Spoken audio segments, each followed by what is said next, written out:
Welcome to The Explainer. I am absolutely thrilled to have you here today because, well, we're diving into a topic that fundamentally affects every single one of us. We're taking a really hard look at the data behind a massive, shocking cultural shift. What was once basically a promised staple of the Australian dream is now in serious jeopardy, especially if you're currently under the age of 30. The numbers we're going to look at today absolutely do not lie, and frankly, they're pretty alarming. We're looking at the literal death of retirement as we know it. To truly understand the scale of this shift, I want you to consider the number 48.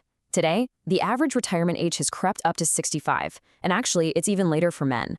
That translates to a whopping 48 years in the workforce. Let's put that into perspective for a second.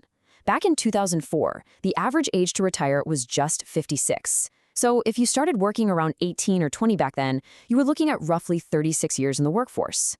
We have literally added over a decade of continuous labor to the modern career. It's a massive jump, and it forces us to ask, why on earth are we working so much longer? Okay, let's dive into this. We're going to perform a bit of an autopsy on this systemic breakdown. We'll be covering 1, the diagnosis, 2, the underlying causes, 3, the corporate traffic jam, 4, the government silver lining, and 5, the social cost. First up, Part 1, the diagnosis, working to the grave. The trajectory here is honestly absolutely shocking. Back in 1997, Australians were retiring at just 48 years old. Today, most don't retire until their late 60s. The data shows us that the retirement age is currently rising far faster than our actual life expectancy. If this pattern holds consistent for the next 25 years, the age people can actually afford to retire will completely outpace the average human lifespan. Think about what that actually means. Unless there is some unbelievable miracle jump in medical science, the average retirement age is going to push into the late 80s or early 90s. At this rate, more people will die while still employed rather than ever reaching a day of retirement. So you might be wondering, why not just say, forget it and retire anyway? Well, it essentially comes down to basic survival. $30,000. That is the current age pension for a single year. It barely covers the most basic bills. And because there's a real lack of education and awareness around retirement savings, most retirees still rely heavily on this pension as their primary source of income. But let's be real, $30,000 simply isn't enough to survive on comfortably.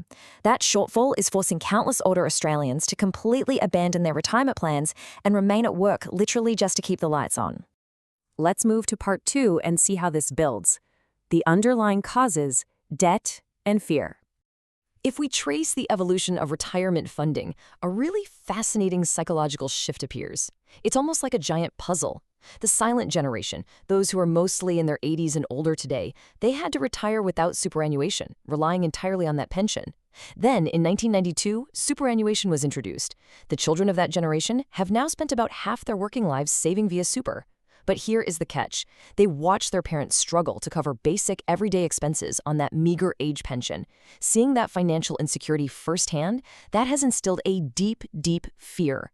Today's workers know the pension isn't enough, and they are terrified their super falls far short of what they need to sustain them. So, they just keep working.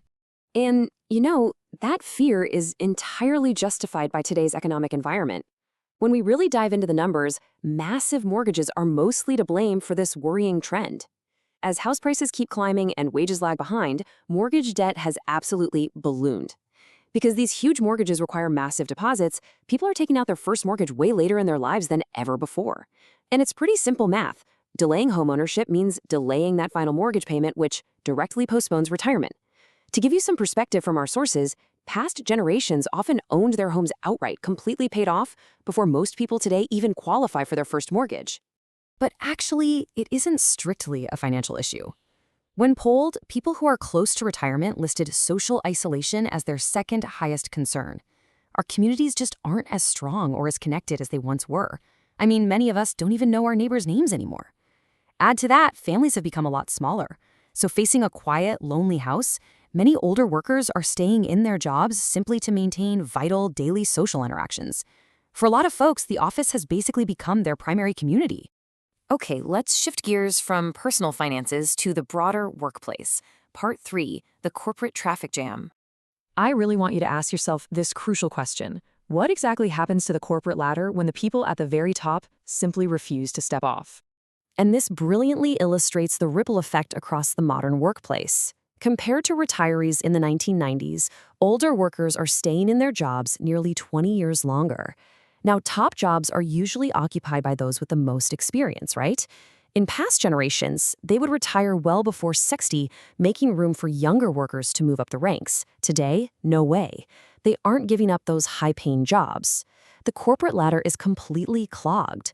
Older generations often complain that younger employees lack company loyalty. But honestly, why would they have any? Their career paths are totally narrowed. The only way for a young professional to advance today is to leave the company entirely and job hop. The death of retirement has effectively killed upward career mobility. But looking at this objectively, it isn't all doom and gloom. Let's look at part 4, the government silver lining.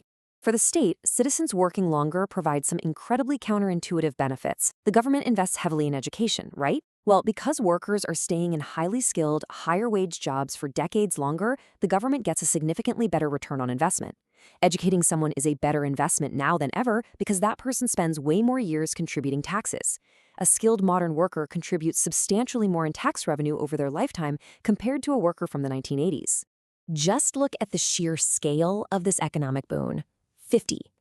The economy now benefits from nearly 50 years of continuous production from a single modern worker.